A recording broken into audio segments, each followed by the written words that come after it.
Okay, folks, I told you a follow-up was coming, and I meant it, because what surfaced overnight is not a rumor anymore. It is not a whisper, it is not a hunch, it is not a theory cooked up by a bored corner of Twitter at 3 in the morning. This is a paper trail. This is a digital crime scene with timestamps, with screen captures, with cross-referenced follow lists, and with 7 names that nobody, and I mean nobody, was supposed to find.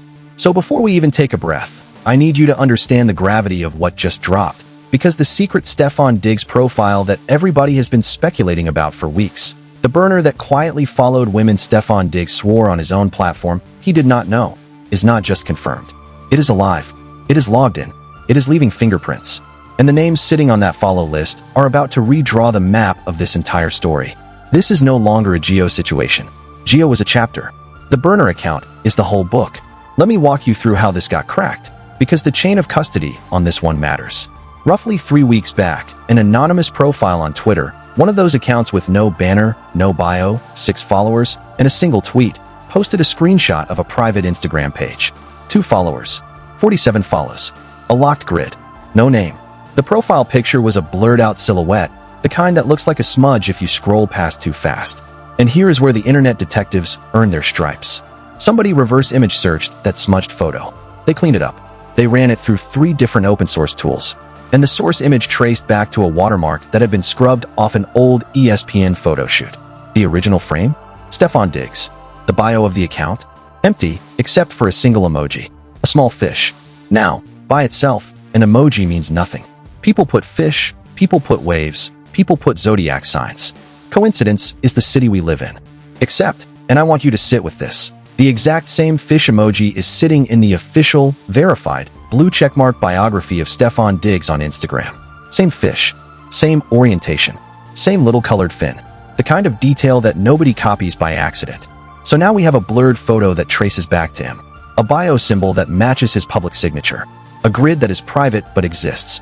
And then we go to the follow list, and the follow list is where the floor falls out from under this whole thing. Geo is on the follow list. That is the part that has already been confirmed in screenshots circulating across at least 4 different gossip platforms. But Geo is the appetizer. Buried on page 3 of that follow list, past the random meme pages and the 2 sneaker accounts that exist as decoys, are 7 other names. 7 women. And before anybody jumps into the comments yelling that following somebody on a burner doesn't prove anything, hear me out, because the pattern that ties these 7 names together is not the kind of pattern you can hand-wave away. Every single one of these 7 women has, in the last 18 months, posted geotag content from a city Stefon Diggs was physically in during the same week. Let me say that slower so it lands. Buffalo Training Camp Week. There is a model posting from a Buffalo hotel rooftop. Houston Signing Rumor Week. A separate model post from a Houston restaurant 2 blocks from where Stefon Diggs was reportedly meeting front office executives that same afternoon. Miami off-season. 3 different women, 3 different geotags, all clustered inside a 48-hour window where Stefon Diggs was confirmed at a yacht charter. Buffalo Charity Gala the next month. Another name on the list, photographed at a downtown lounge 2 miles from the venue. The clustering is not random. The geographic overlap is too tight. The calendar is too synchronized. And the timing is too clean for this to be the kind of coincidence you shrug off. This is not a man casually scrolling Instagram. This is a curated index. This is a travel itinerary written in follows. And once you accept that framing, the picture stops being about one girlfriend, one backyard, one fence. The picture becomes about infrastructure. The picture becomes about a man who is running an entire parallel social ecosystem in private while posting Tinder, family-coded carousels with Cardi B and Baby Wave in public. Hold that thought, because we have not even gotten to the worst piece yet. Folks, the most damaging timestamp on this entire burner came back to a single like. 1 like on 1 post. The burner account left a heart on a Geo photo in March. Not April, March. And that timeline alone rearranges everything we thought we knew about how the Geo story unfolded, because the public version of the chronology, the version Cardi B's camp has been gently leaking to People magazine and to Vibe and to whatever blog will accept the briefing. That version places the Geo backyard situation in late April. April is when the screenshots dropped. April is when the fence comparison became a meme. April is when the public was given permission to be outraged. But the burner liked Geo in March. March is 6 weeks earlier. March is before she agreed to the May reconciliation appearances. March is before the carpet pictures, before the Mother's Day brunch with Mama Diggs. before the staged family hug photos that the entire internet bought as proof that the relationship was back on track. Which means while she was being walked back into a reconciliation arc on the public-facing timeline, Stefon Diggs was already 6 weeks deep into a soft launch with another woman in private.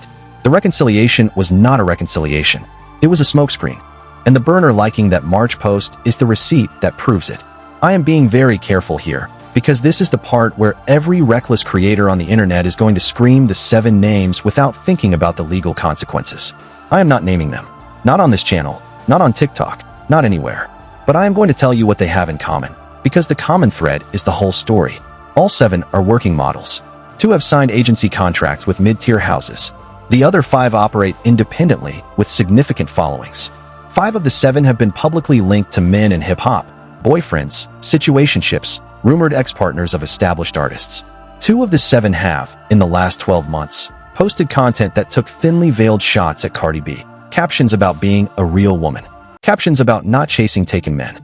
Captions about how some women dress for the camera and other women dress for the man at home. At the time, the gossip blogs noted them, then moved on. They got dismissed as random petty energy. They are not being dismissed anymore. Because once you connect the dots, once you understand that Stefon Diggs, allegedly, was sitting on a private follow list that included these exact women, those captions stop reading like random potshots and start reading like coordinated signaling.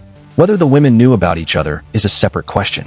But the architecture suggests somebody was running a quiet whisper network aimed directly at the woman Stefon Diggs was publicly walking through Mother's Day brunches with.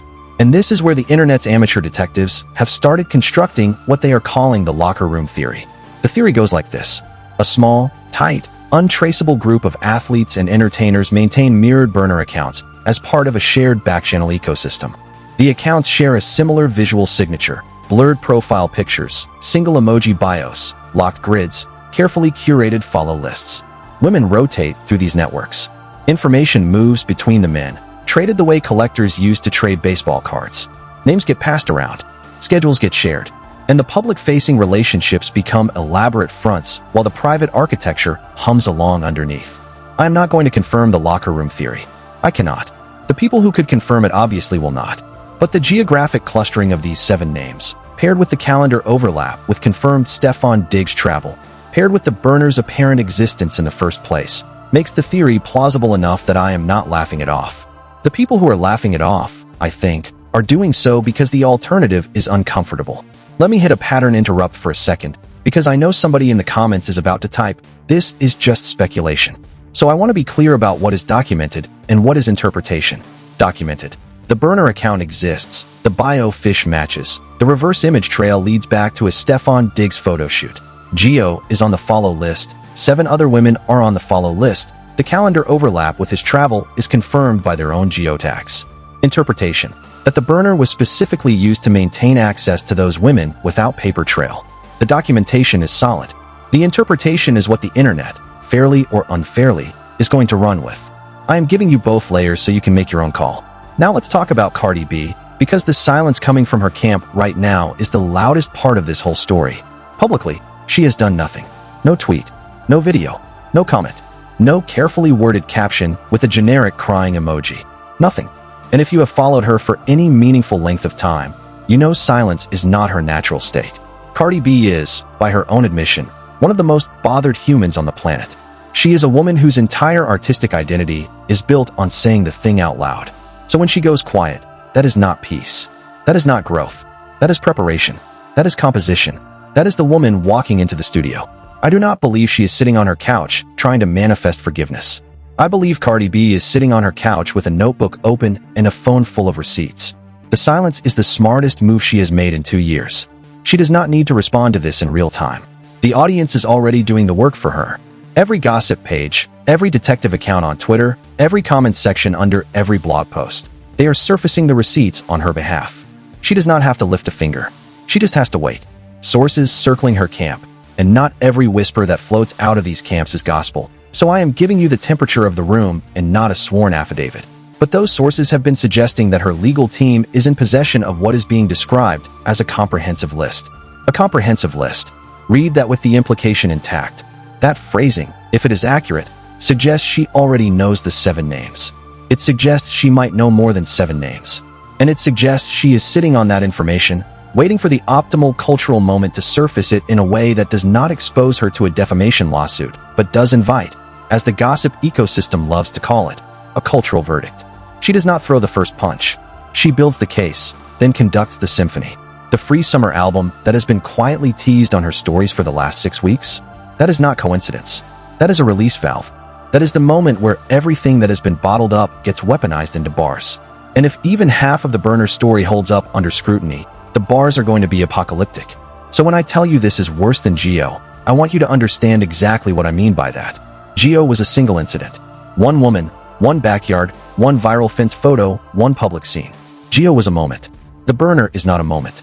The burner is a system.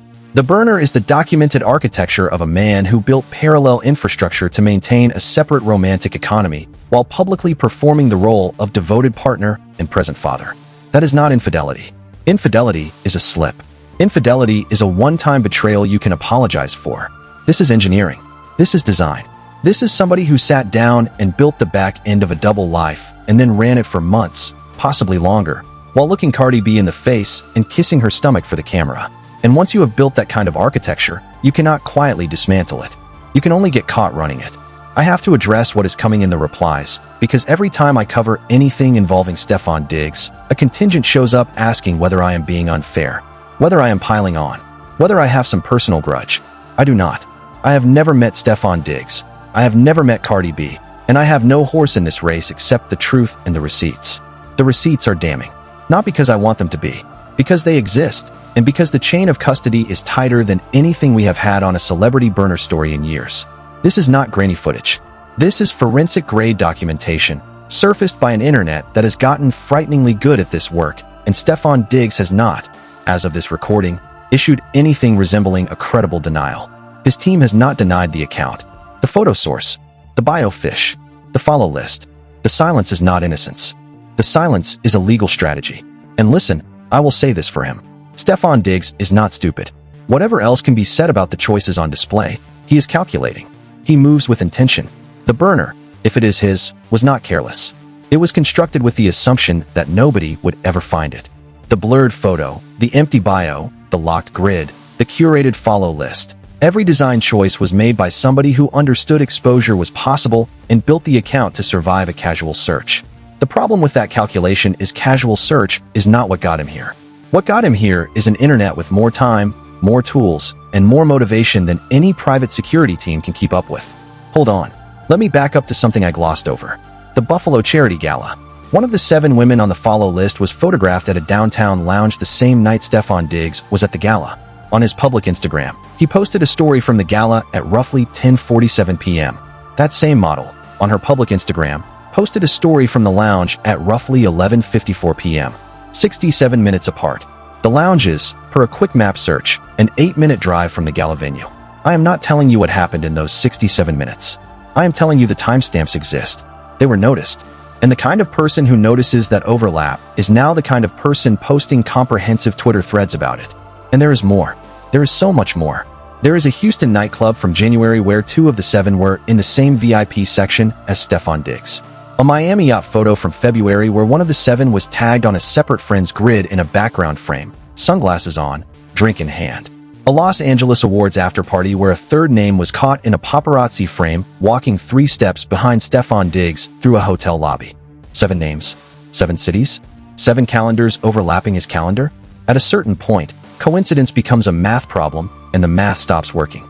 Now, before we go any further, I want to talk about something that has been bothering me about how this story is being framed by some other commentators. There is a narrative going around that Cardi B should have known.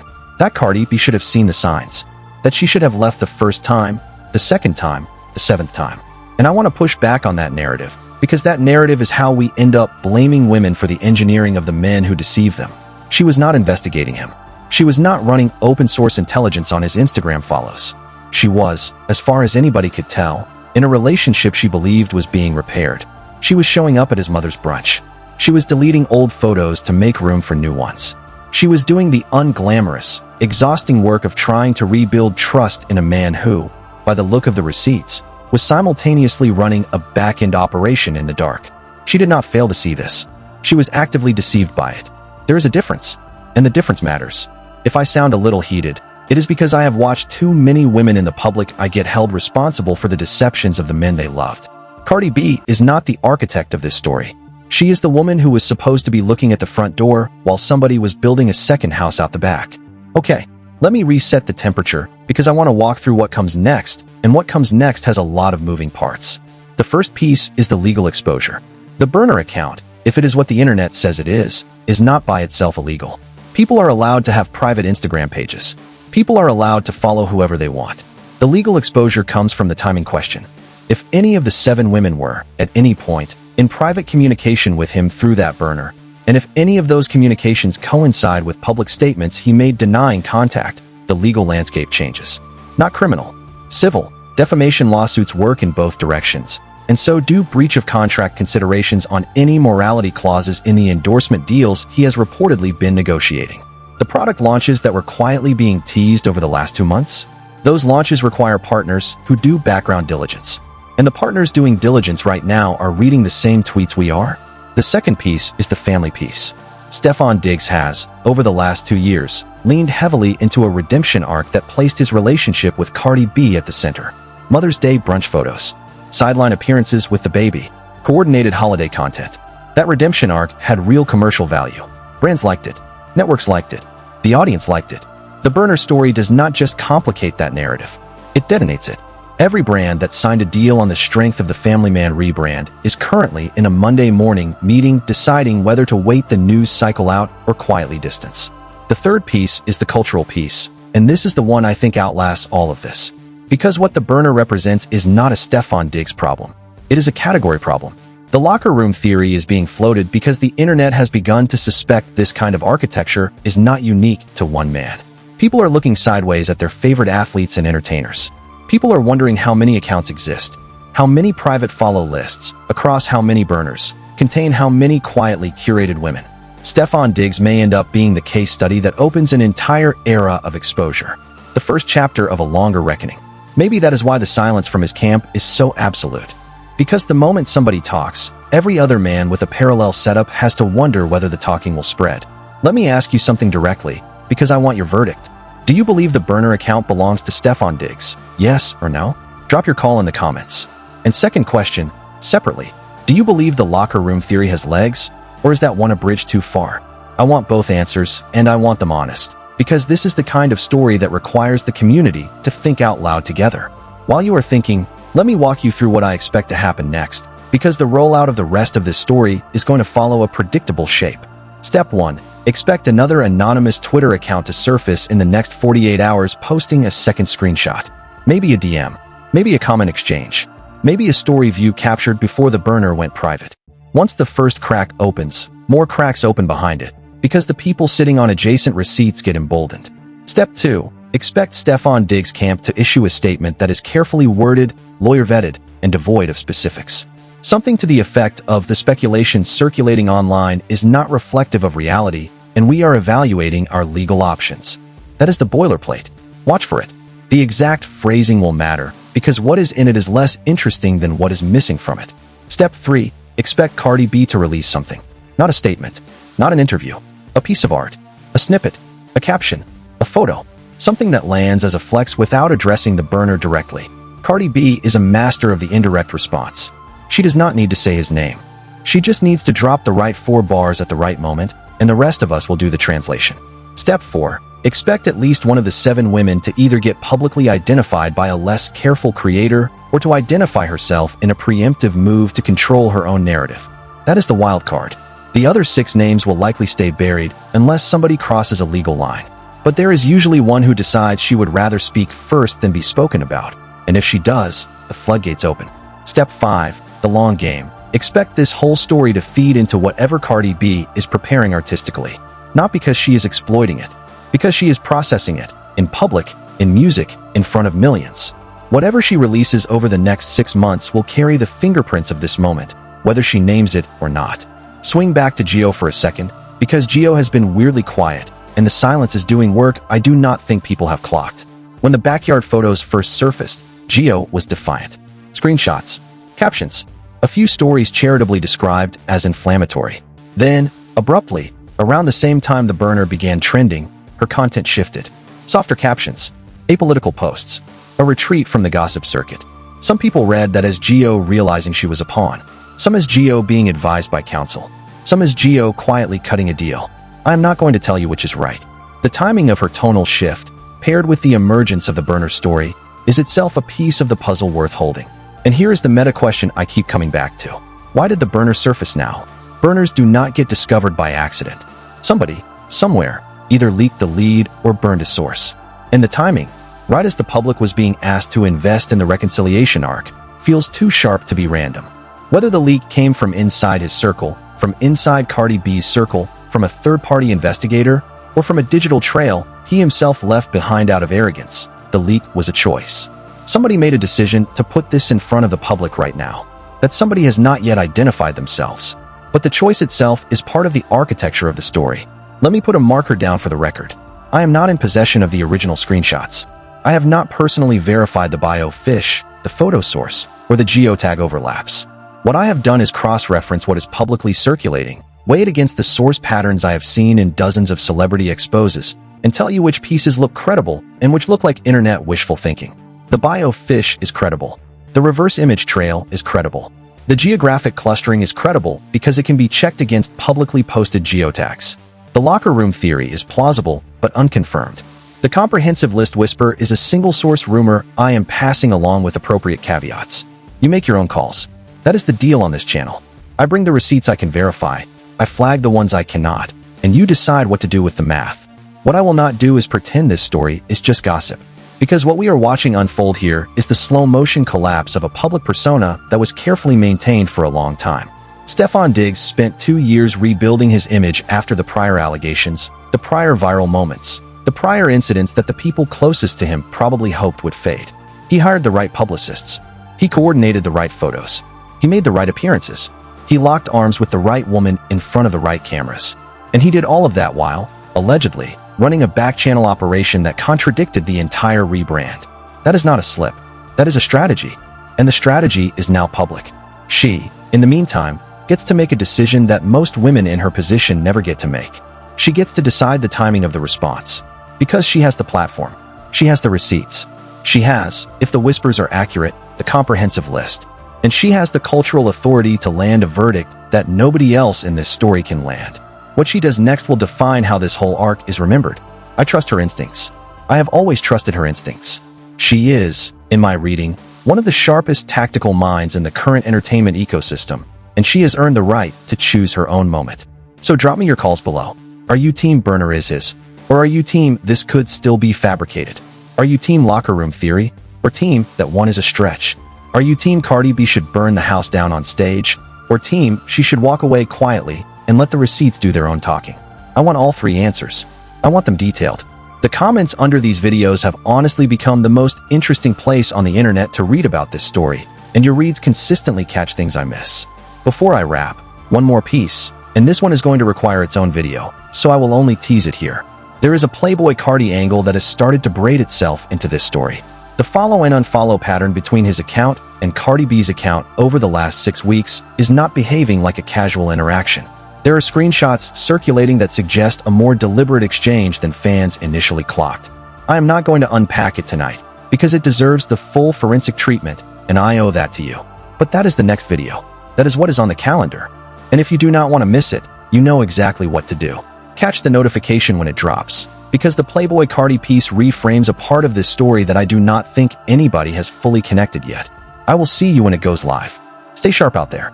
Actually, hold on. I cannot leave it there, because I just got pinged about a development that landed while I was finishing this video.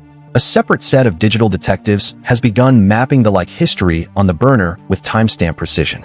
And the pattern they are surfacing is more telling than the follow list itself. Follows are passive. Likes are active. Likes require the account holder to scroll, see a photo, register a reaction, and tap. Each like is a behavioral footprint. And the burner, according to the threads now circulating, has been leaving footprints with a frequency that suggests it was not a dormant page kept for emergencies. It was a daily use account. Heavy scroll, heavy reaction, heavy engagement with a specific subset of the 7 names. That is the difference between a burner kept for cover and a burner kept for company. A cover burner gets logged into once or twice a week. It does not leave fingerprints. It exists for a specific defensive purpose. That is the version his defenders are floating. The other kind, the company burner, is the kind of account a person builds because they want to interact with a curated audience without the paper trail of their verified main. That account behaves the way the one in question allegedly behaves. Heavy scroll, regular likes, story views, occasional comments. And that is the version the receipts are pointing toward. The difference is not subtle. The difference is the entire thesis of the case. Now let me throw a curveball. There is a real chance the burner is older than people realize. The detective's looking at the metadata of the original screenshot. Metadata can be spoofed, so this is interpretive rather than confirmed. But the reading suggests the account may have been created not in the last 12 months, but in the last 2.5 years, which places its creation roughly at the same moment the Cardi B relationship was being publicly launched. Let me say that again, because the implication is heavy. If the metadata is accurate, the burner was created at almost the same moment the relationship with Cardi B was being publicly introduced, which means it was never an account that came into being because the relationship was failing. It came into being as the relationship was beginning. The parallel infrastructure was built from day one, not as an exit plan, as a feature. I want to be honest. That reading, if it holds up, is the most damning piece of the entire puzzle, because it removes the most charitable interpretation. The most charitable interpretation is that he stumbled into bad decisions late, that the relationship deteriorated, and he made cowardly choices in response. The metadata reading says no, this was built into the architecture from the jump. He walked into the rebrand with the back channel already running, which makes the rebrand not a redemption arc, but a cover story. And folks, that is a very different category of moral failure. We are no longer talking about a man who lost his way. We are talking about a man who built a way that the public would never see. Okay, heavy, I know.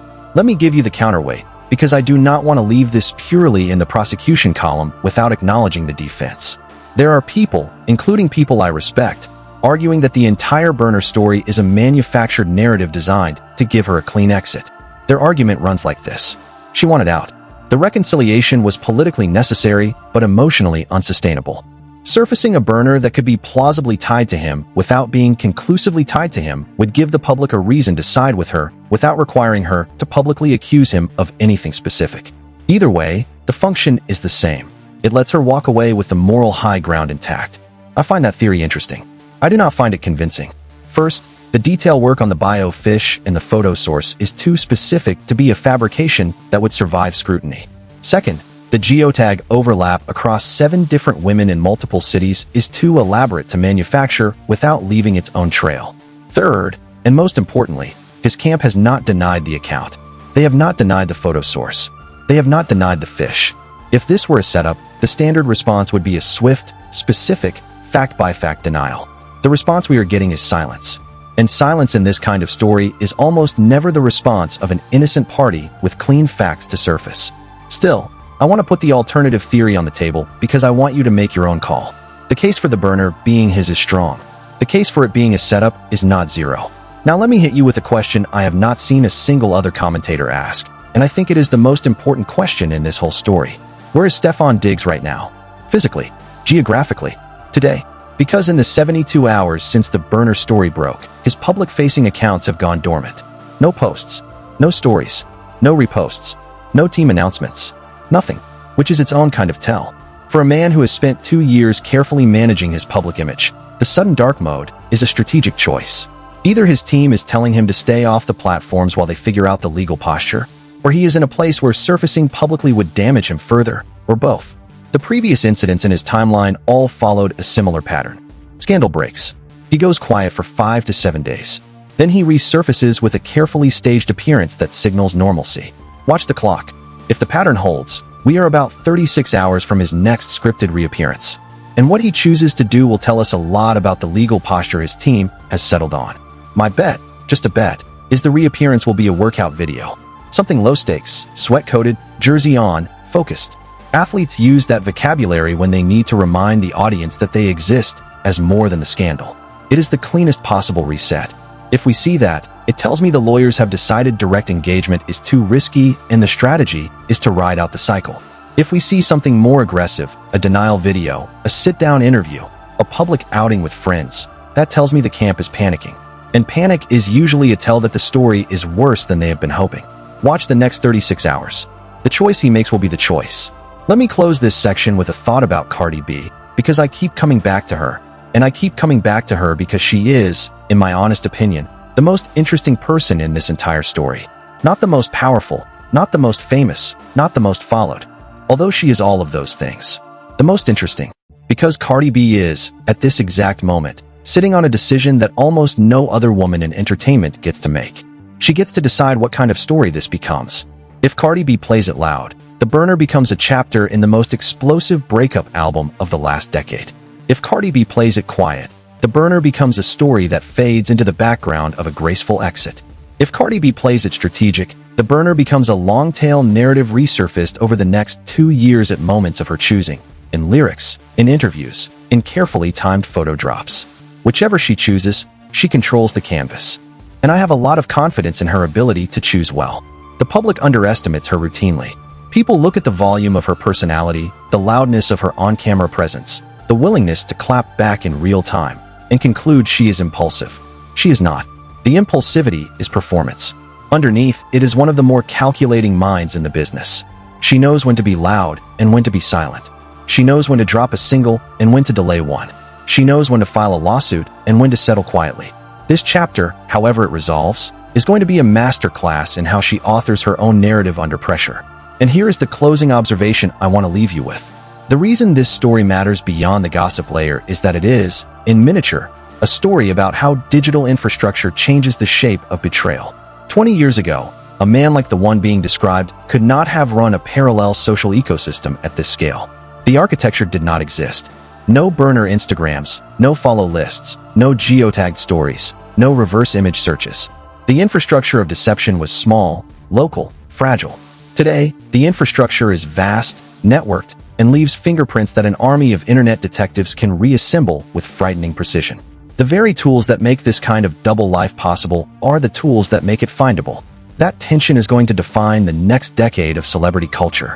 In the meantime, drop your verdicts in the comments. Tell me where you stand on the burner. Tell me where you stand on the locker room theory. Tell me what you think she should do and what you think she actually will do. The comments under this video are about to become the smartest thread on the internet, and I want to be reading them with you. Save your favorite take, the one that flips your perspective, and tag a friend who has been sleeping on this story so they can catch up. And one more thing before I cut. If you are new here and the receipts on this story land for you, the next video, the Playboy Cardi braid, is the one I do not want you to miss. Hit the button so you do not miss the notification. The braid changes what you think you understand about the timeline of this whole arc, and once you see it, you will not be able to unsee it. Catch you on the next one. Eyes on the timestamps. Timestamps never lie. People do.